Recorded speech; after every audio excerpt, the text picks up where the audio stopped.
कई रिश्तेदारों ने तो यहाँ तक भी कह दिया कि मुझे अनाथ आश्रम में ही क्यों नहीं डाल देते। नाना नानी को सुनकर बहुत दुख होता। कई बार कोई घर आता तो नानी गीले बिस्तर को जल्दी से ढक देती, जिससे उनकी नकारात्मक प्रतिक्रिया का दंश उनको न झेलना पड़े। मैं शारीरिक रूप से बहुत तंदुरुस्त था। दिमाग का उपयोग न होने के कारण ताकत भी बहुत थी। अंदर ही अंदर अपनी कमी को समझते हुए सारा आक्रोश अपनी नानी पर निकालता। कभी उनके बाल खींचता, कभी उन पर पानी डाल देता, कभी उनकी गोदी में सिर पटक कर उनको तकलीफ पहुंचाता। माता पिता के न रहने से उनके अनुशासन के बिना मैं बहुत जिद्दी हो गया था।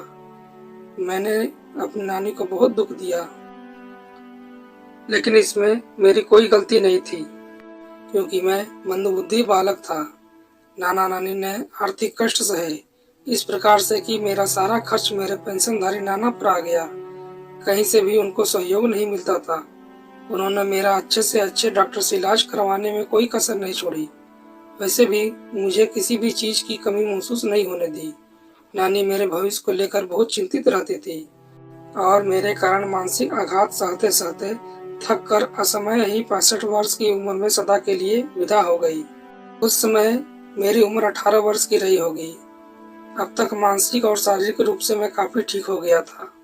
अपने व्यक्तिगत कार्य करने के लिए आत्मनिर्भर हो गया था, लेकिन भावी व्यक्ति सही तरीके से सही भाषा में नहीं कर पाता था। टूटी फूटी और कई बार निरर्थक भाषा ही बोल पाता था। मेरे जीवन की इस दूसरी त्रासदी को भी मैं नहीं समझ पाया और न ही परिवार वाले के सामने अभिव्यक्त कर पाया। इसलिए नानी की मृत्यु पर आए परिवार के अन्य लोगों को मुझसे कोई सहानुभूति नहीं थी। वैसे भी अभी नाना जिंदा थे। मेरे पालन पोषण के लिए औपचारिकता पूरी करके सभी वापस लौट गए। नाना ने मुझे भरपूर प्यार दिया। उनके अन्य बच्चों के बच्चों को मुझसे ईर्ष्या भी होती थी। उनके हिस्से का प्यार भी मुझे मिल रहा है, लेकिन उनके तो माता पिता भी थे। मैं तो अनाथ था। मेरी मंदबुद्धि के कारण यदि कोई मेरा मजाक उड़ाता तो नाना उसको खूब खरी खोटी सुनाते। लेकिन कब तक? वे भी मुझे छोड़कर इस दुनिया से विदा हो गए। उस समय मैं 28 साल का था, लेकिन परिस्थिति पर भी मेरी प्रतिक्रिया पहले जैसी ही थी। मेरा सब कुछ लूट चुका था और मैं रो भी नहीं पा रहा था। बस एक एहसास था कि नाना अब इस दुनिया में नहीं है।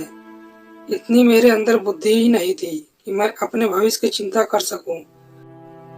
मुझे तो पैदा होते ही कई हाथों की कठपुतली बनाकर रख दिया गया था, लेकिन अभी तक मैं ऐसे हाथों के संरक्षण में था जिन्होंने मुझे इस लायक बना दिया था कि मैं शारीरिक रूप से बहुत सक्षम और किसी पर निर्भर नहीं था और कोई भी कार्य जिसमें बुद्धि की आवश्यकता नहीं हो चुटकियों में कर देता था। वैसे भी जो व्यक्ति दिमाग से काम नहीं करते शारीरिक रूप से अधिक ताकत वाले होते हैं। मेरी मनोस्थिति बिल्कुल 2 साल के बच्चे की तरह थी, जो उसके साथ क्या हो रहा है, उसके लिए क्या अच्छा है क्या बुरा है समझ ही नहीं पाता था। लेकिन मेरी याददाश्त बहुत अच्छी थी। गाड़ियों के नंबर, फोन नंबर तथा किसी घर किस स्थान पर है मुझे कभी नहीं भूलता था। कहने पर मैं कोई शारीरिक कार्य नहीं कर सकता, लेकिन अपने मन से कुछ नहीं कर पाता था। नाना की हालत गंभीर होने पर मैंने अपने पड़ोस की एक आंटी के कहने पर अपनी मौसी को फोन से सूचना दी, तो आनन फानन में मेरे मामा और मौसी पहुंच गए और नाना को अस्पताल में भर्ती कर दिया। डॉक्टरों ने देखते ही कह दिया कि उनका अंतिम समय आ गया है। उनके क्रियाक्रम हो जाने के बाद सबने घर की अलमारियों का मुआयना करना शुरू कर दिया। महत्वपूर्ण दस्तावेज निकाले गए। सबकी नजर नाना के मकान पर थी। मैं मूर्ख दर्शक बना सब देखता रहा। भरा पूरा घर था। मकान भी मेरे नाना का था। मेरे एक मामा की नजर आते ही मेरे हष्ट-पुष्ट शरीर पर टिक गई। उन्होंने मेरी मंदबुद्धि का लाभ लेकर मुझे मेरे मनपसंद खाने की चीजें बाजार से मंगवा कर दी और बार बार मुझे उनके साथ भोपाल जाने के लिए उकसाते रहे। मुझे याद नहीं आता कि कभी उन्होंने मेरे से सीधे मुंह बात भी की हो। तब तो और भी हद हो गई थी जब एक बार मैं नानी के साथ भोपाल उनके घर गया और मेरे असामान्य व्यवहार के लिए उन्होंने नानी को दोषी मानते हुए उन्हें बहुत खरी खोटी सुनाई। उनको मामा की बातों से बहुत आघात पहुंचा, जिसके कारण नानी निश्चित समय से पहले ही दिल्ली लौट आई थी। अब उनको अचानक इतना प्यार क्यों उमड़ रहा था, यह सोचने की बुद्धि मुझ में नहीं थी। इतना सहयोग यदि नानी को पहले मिलता तो शायद वे इतनी जल्दी मुझे छोड़कर नहीं जाती। पहली बार सबको यह विषय विचारने लगा कि अब मैं किसके साथ रहूंगा। नाना से संबंधित कार्यकलाप पूरा होने तक मेरे मामा ने इतना ब्रेन वॉश कर दिया कि मैं कहाँ रहना चाहता हूँ। किसी के पूछने पर मैं झट से बोलता, मैं भोपाल जाऊंगा। नाना के कई जानने वालों ने मामा को कटाक्ष भी किया कि कैसे सब खत्म हो जाने के बाद उनका आना हुआ। इससे पहले तो उनको वर्षों से कभी देखा नहीं। इतना सुनते ही चोर की दाढ़ी में तिनका मुहावरे को सार्थक करते हुए उन पर खूब बरसे। परिणाम यह निकला कि बहुत सारे लोग नाना की तरह पर बिना खाए लौट गए। आखिरकार मैं मामा के साथ भोपाल पहुंच गया। मेरी दाढ़ी और बाल बहुत बड़े बड़े हो गए थे। सबसे पहले मेरे मामा ने उन्हें संवारने के लिए मुझे सैलून भेजा। फिर मेरे लिए नए कपड़े खरीदे, जिसको पहनकर मेरा व्यक्तित्व ही बदल गया था। मेरे मामा की फैक्ट्री थी, जिसमें मैंने उनके बेटे के काम में हाथ बटाने के लिए जाने लगा। जब मैं नानी के साथ एक बार यहाँ आया था, तब मुझे इस फैक्ट्री में घुसने की अनुमति नहीं थी। अब जबकि मैं शारीरिक श्रम करने के लायक हो गया, तो उनके लिए मेरे मायने ही बदल गए थे। धीरे धीरे मुझे समझ आने लगा कि उनका मुझे यहाँ लाने का उद्देश्य क्या था।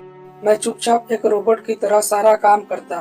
मुझे अपनी इच्छा व्यक्त करने का तो कोई अधिकार ही नहीं था। दिल्ली के जिस मकान में मेरा बचपन गुजरा, उससे तो मैं कभी जा ही नहीं सकता था, क्योंकि प्रॉपर्टी के झगड़े के कारण उसमें ताला लग गया था और मैं भी मामा की प्रॉपर्टी भर बनकर रह गया था, जिसमें कोई बंटवारे का झंझट नहीं था। उनका ही एक छत्र राज था। मैं अपने मन से किसी के पास जा नहीं सकता था, न किसी को मुझे बुलाने का अधिकार था। मेरी जिंदगी टुकड़ों में बट गई थी। मेरा अपना कोई अस्तित्व नहीं था। मैं अपना आक्रोश प्रकट भी करता तो किसके सामने करता। कोई नाना नानी की तरह मेरी भावना को समझने वाला ही नहीं था। मैं तो इस लायक भी नहीं था कि अपने पिता से पूछूं कि मेरे इस प्रकार मेरे जीवन के टुकड़े का उत्तरदायित्व कौन है। उनको क्या हक था मुझे पैदा करने का।